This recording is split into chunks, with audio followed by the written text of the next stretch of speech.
Okay, good morning. Okay. Good morning, Phil, and welcome back, Lou. Thank you. Good morning, Phil. Good morning. Let's see here. So Phil, I presume you got my message that we're not doing the You wrote that you're not newsletter this week. the newsletter until the next month. Right. I'll send you an email, Metzia, or let you know on the here that when we're starting again. Yeah, right. I'm going to be going away for a week in May also, so I'll see how that fits in. Okay, great. Have a good time. Yeah. Okay, where to? Florida. Florida. Okay. Well, you have family there. Yeah, yeah. I'm actually going for my sister's unveiling, but my brother is there also. My nieces, nephews, cousins, Uh-huh. sister-in-law. Almost all the families in Florida now. Nobody. Right? Right. What do they need the cold weather in New York for? Yeah, I don't think anybody, very little left back in New York. I hardly go up there because there's only two people to see. Really? Mechut and a brother-in-law is all that's left in the New York area. And they're in different sides also. So it's not, that's not worth going to New York. And there's Oh, nonstop Florida. uh-huh. Wow. Interesting. Okay. Oh. Oh yeah, yeah. Oh yeah. We had a pickle of a time yesterday with this Gemora. We had to look at the Tosfos, and the Tosfos was a pickle of a time to understand what he's saying and how it answered the question. We're not going to get into all of that, but so basically we got up to oh yeah, we started this next uh, section over here, Bain Rabban and Bain Rabiosi.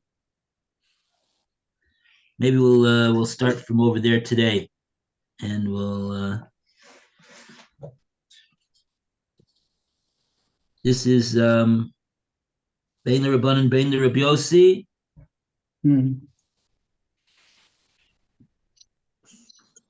Yeah. It's A2 on the left, the right-hand column. Gemora asks. okay.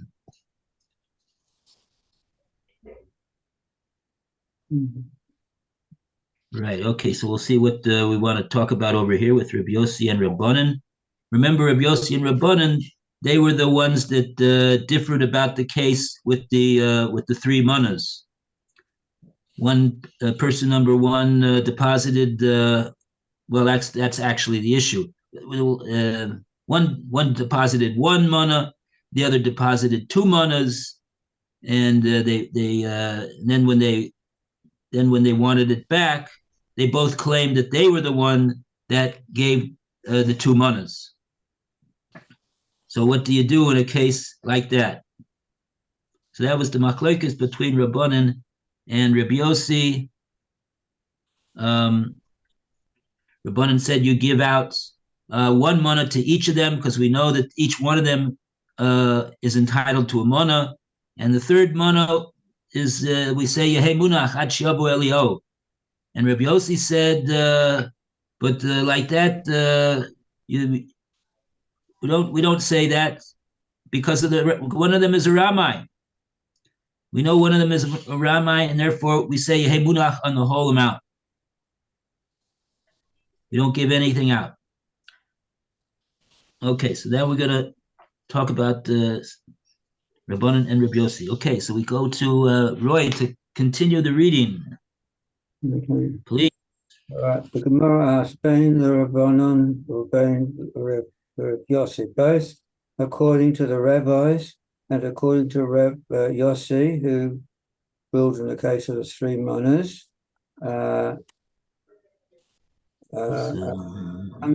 No, there, Hanavani,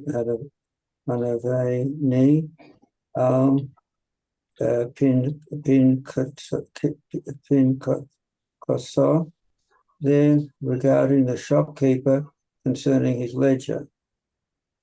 There regarding and that quotes the shopkeeper concerning his ledger.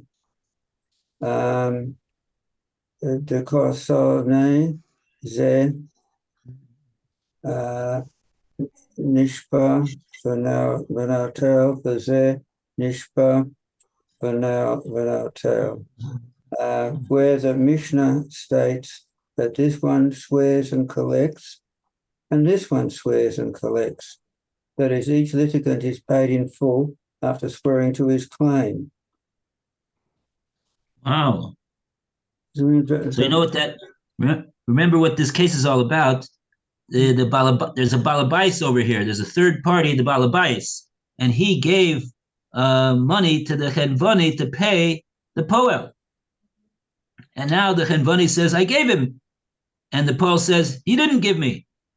And so now, what's the din over here? We learned that both the chenvani and the poel swear that to what they claim, and then the balabais, he's got to give both of them.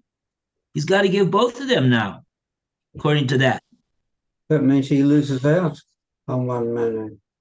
He's losing out quite a lot because I mean he's assuming that he already gave money to the chenvani. He's having to pay 3 times for one-time payment.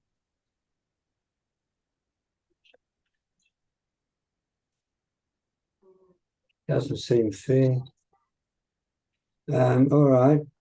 May Shanara Dali Amarinan Nafki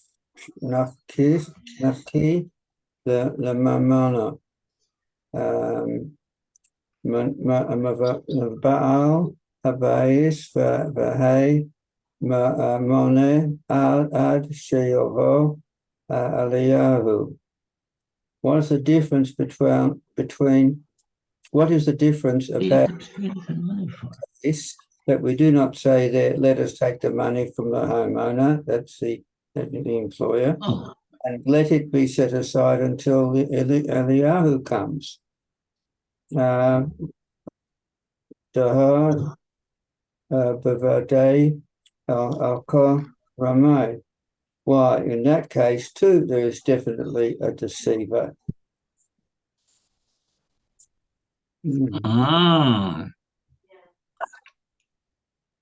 Mishnah on the case of so the question is being asked both according to Rabbanan and according to Rabbi Yossi, because both of them say at least a portion of the 3 manas is not given out.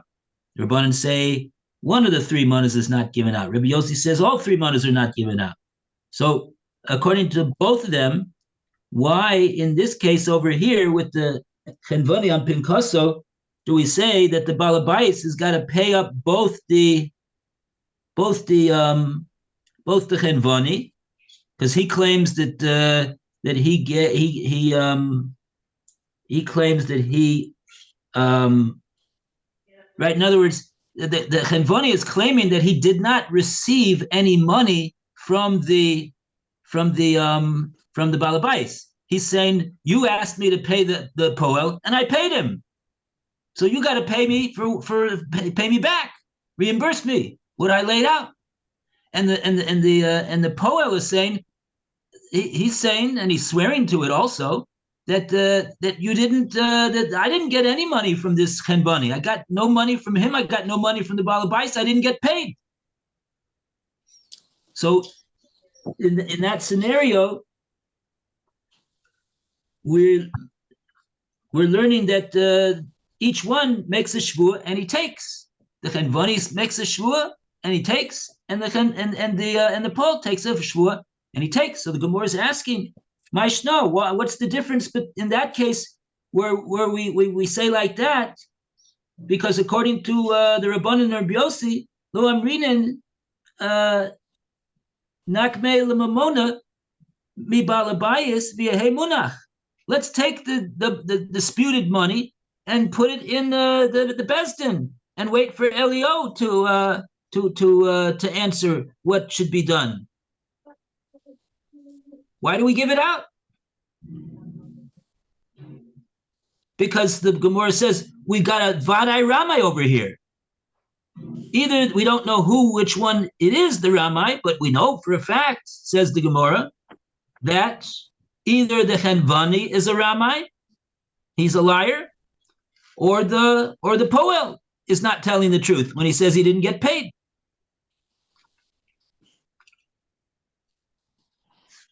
Do we have Rashi over here?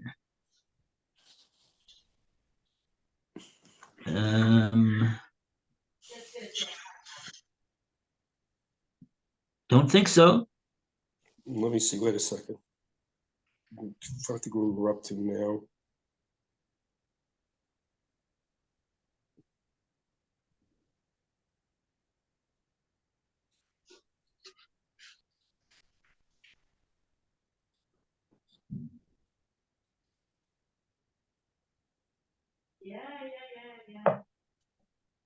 I don't see.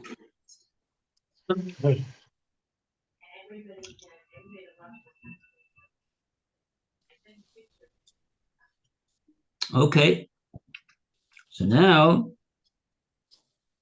let's go further in the Gemara. We go to Lu.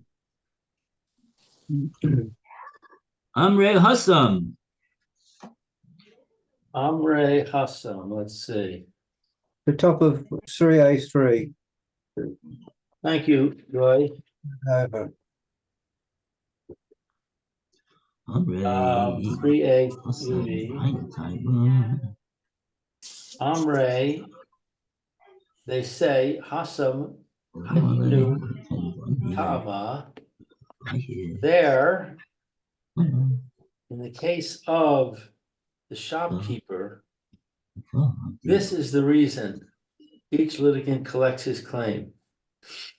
The Amar Le Chenvani Lebal Habais, that the shopkeeper says to the homeowner, Ana shelichusa di dach ka avdina. I did your bidding and paid the employee. My is the gabe sachir. What have I now to do with the employee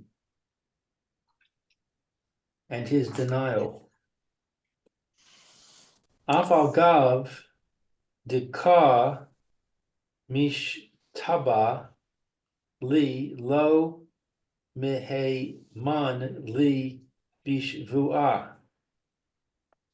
Even if he swears to me that I never paid him, I do not consider him trustworthy, even under oath. At he'emante delo amras li bisahade hav le.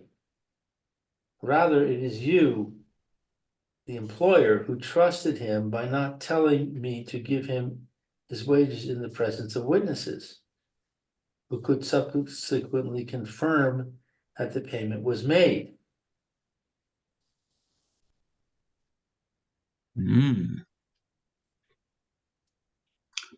So he's claiming that the Balabais was at fault, and he's not at fault for not giving the money in front of witnesses.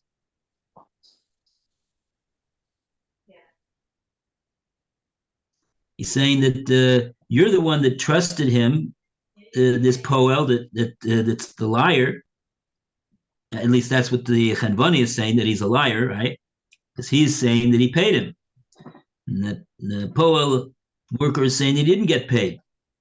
And so the Chenvani is turning to the Balabais and he's saying, you're the one that trusted him, that I should just give him the money without having to do so in front of witnesses. I don't know why. What indication would there be in this case for the Chenvani to make such a claim? What all the Baal Bayis said was, I owed this worker money and pay him. What he's also supposed to say, and make sure that you do so in front of witnesses so that you won't have any trouble from him. Isn't that rather obvious? I mean, why is the obligation fall upon the Balabayas to instruct the Chenvani to give him the money in front of witnesses? The Chenvani's a big boy. Let him make sure that he's got a proof that he gave the money to the guy. No, I don't understand his claim. If the owner didn't trust the worker, why didn't he? He should have told him to do it in front of witnesses. Why is it the Balabais is concerned at all? It's the concern of the Chenvani. He's the one that's got to prove that he gave it to him. Oh, right. Sorry. No, I mean the Gemora is saying, like you're saying. I mean, at least that's the claim of the claim of the Chenvani. Okay, let him claim it. Yeah, because really the question is on him. How come you didn't give him money in front of witnesses? You say you gave him money, prove it. The Balabai should say, what do you want from me? I just told you to pay him. You don't have any proof that you paid him? That's your problem. Okay.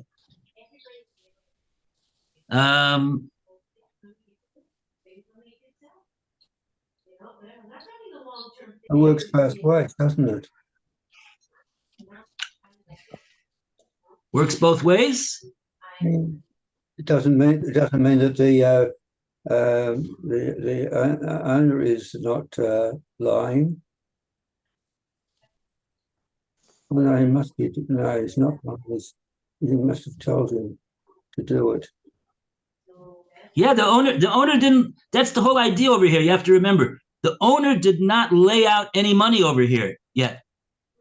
All he did was he gave instructions to the Chenvani that he has a worker that he owes money to, and that's apparently the job of the Chenvani. He's not only a money changer, but he's a bank, and so he's a banker. He's a middleman. Whatever he does all sorts of things. And one of the things that he does is he'll pay your debt, and then he's going to come to you and say, repay me for the debt that I paid for you. That's one of his jobs. So that's all the Balabais did. Said, I got a debt with my worker. Please pay it for me, and I'll pay you back. So wouldn't he be frightened of if he lies to and it was found out that his business would suffer? So he wouldn't lie, would he?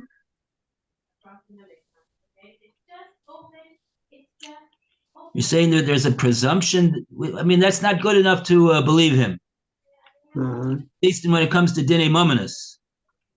Right. There's such a svora like that, and when it comes to kashrus, but I don't know if it works in Dine Mominus. Okay. Dine Mominus, we got a very simple principle. You want Yedem's money. You say that Yedem has money by and it belongs to you. Prove it. That's all. Because right now it's in Yedem's pocket. so we presume that what Yedem has in his pocket belongs to him. That's why it's in his pocket. It's very simple. Mm-hmm. Over here, who should have the burden to prove Who should have the burden to prove that the payment was made? Does the worker have to bring witnesses to say that he wasn't paid? He doesn't have to bring any witnesses. He says he claims he wasn't paid. Prove that I was paid. So where's the proof that he was paid? So who should have to be the one that proves that he was paid between the balabais and the chenvani? I would say that the chenvani's he's got to be the one that has a proof that he paid him. He was instructed to do a job, and he's got to have some type of a proof that he did his job. It's not enough for him to claim that he did his job, especially when the other side, the Boel, is going to say you didn't do your job. Don't we usually say that the one who's making the charge is the one who should bring the proof? Okay, yes, I got that. Okay. The one who wants the money from somebody's pocket, he's the one that needs to prove. Over here, admittedly, this is not really this is not really, it's not really the situation over here. We're not pointing at any money that the worker has in his pocket. We're not asking the worker to cough up any money. Mm-hmm. We're not asking no money was given as far as we know. We don't have any proof that any money was given by anybody to anybody. That's what we have. Right? It's the balabais. He says, I didn't give any money. I'm not supposed to give any money. Right? So there's no money that I gave that needs proof. The one that it needs over here to prove that he gave money is the chenvani. He says he gave money. He says he gave his money to this guy.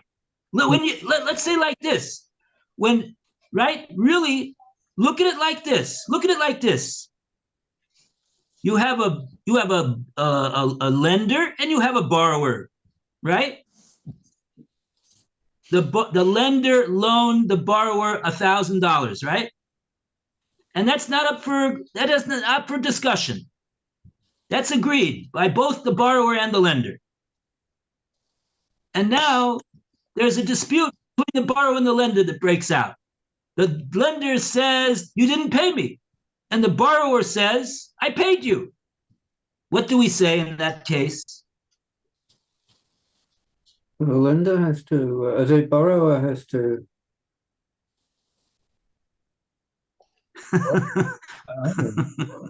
What do we say? It's really what's happening over here in this case, because there's no one denies that the worker is owed money.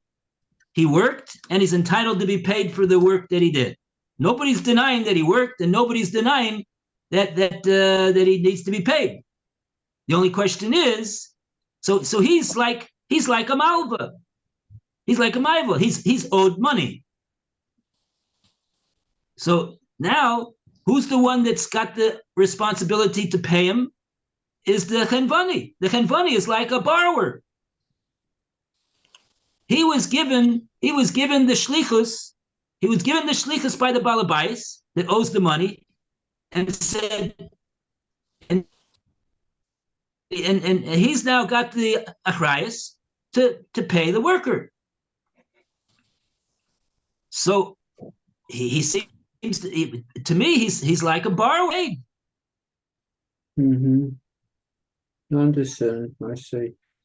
But over here, the borrower is saying to the what do they call him, the guarantor? He's saying to the guarantor, "Oh, you should have told me that when I pay the guy that I should do it in front of witnesses, and it's all your fault that you didn't tell me that, and therefore I just paid him, and I didn't pay him in front of witnesses, and therefore it's your fault that this is all Well, happening in that right now. case, you say that it's not his fault. Is that reasonable? Yeah. Okay. Let's see what the Gemara says over here. That's the truth of the matter. That's what the Chenvani is saying. That's his claim over here. The Gemara didn't validate the claim yet. The Gemara didn't say he's got a good claim. I'm just jumping up and down over here saying that's a claim. That's a baseless claim over here. How could he claim a claim like that? Anyway, let's see what the Gemara says further. Gemara says Usachir Nami. The Sachir is the person who's the worker. They're calling him a Sachir over here instead of a Poel. I don't know exactly why they're doing that, because there's a difference between a Poel and a Sachir. But okay. We won't get hung up on that. Whose turn it is to read? Oh, Alan wants to come in. The more the merrier. Okay, we got 6 minutes left for Alan. Okay, he could read then. Okay. He can read. There is Rashi on this, though. Oh, let's read Rashi then. I didn't see. Okay, the Rashi is Hasim Hayinu Taima. Here there is a reason. The Shneim Nishbeim, that they're both swearing, taking shvua. The note lean, and they take the Chanvani, because the shopkeeper Omer says Labal Abayis, the owner, Ana Shlichato, I'm doing your shlichus, the day of your workers. And then partly the polachar, I gave to your worker Mammon shall shet tzivadi, that money that you told me to do. You told me to pay him.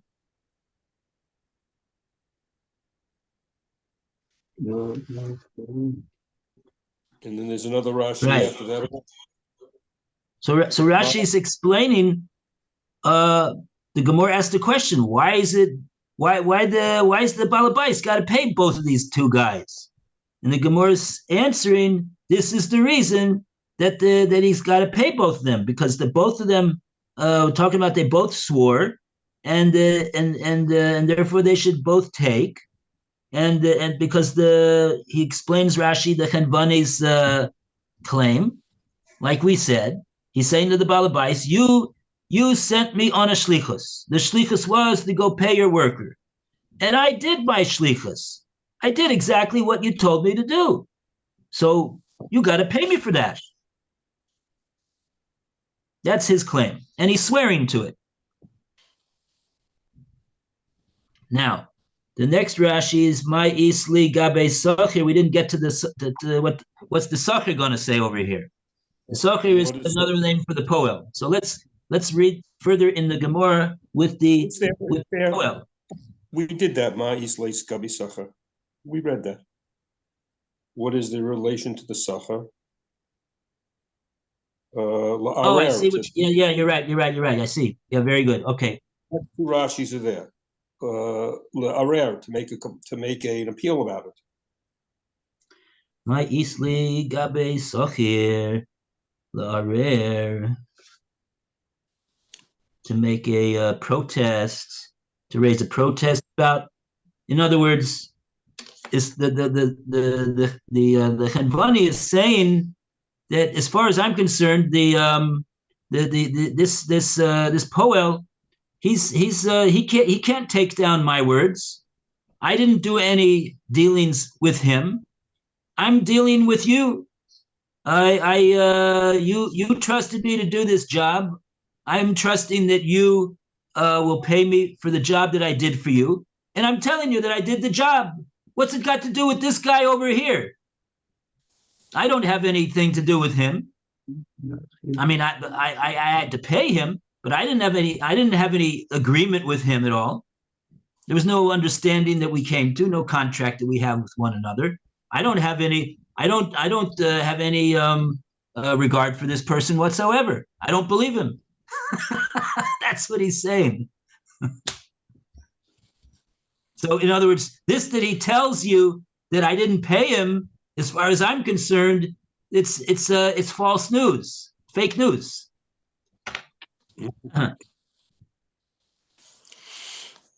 Oh, the next Rashi also, lo mehemanli. Lo mehaven means we don't trust him. Eini ma'amino, I don't believe him. Yeshua with his shua. Ani Omer said, who Russia, that he's a Russia. The Ainli Lamin Adam B'Shvua, and I won't believe a man with a shua. On a fourth situation, Elohim Manti Masila, I believe in the beginning, Lahafkid and slow to deposit with him, who the heat not, what is it? The heat no emo. Lahasnos, to make an agreement with him. Yeah. To make terms and conditions with him. I had no dealings with him. I don't accept his shvua. Ani omer shu Russia. I say that he's a Russia. Mainly lahamin adam b'shvua. And I have no obligation to accept a shvua that a man makes. Al korchi, against my will, elim came. Hemantiv mitchila, unless I displayed some trust in him. Lahafkid etzlo, for example, to deposit money by him, or to make some contractual agreement with him.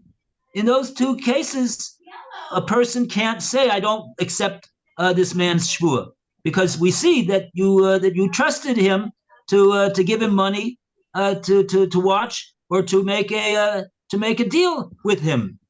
These are cases where you're displaying trust, and therefore the shvua, you will accept the shvua from such a person. But he's saying, this person, I don't have any dealings with him. Only had the dealings with the balabais. So him, I don't have to accept his shvua. It has no force or effect as far as I'm concerned. Okay, and that takes us to the end of today's shir. All the best, everybody, with your Pesach cleaning. Yes, still cleaning. Hatzlacha Rabbah. Okay, thank you. I don't know what happened to Alan. I let him in, but I didn't see it came in. No.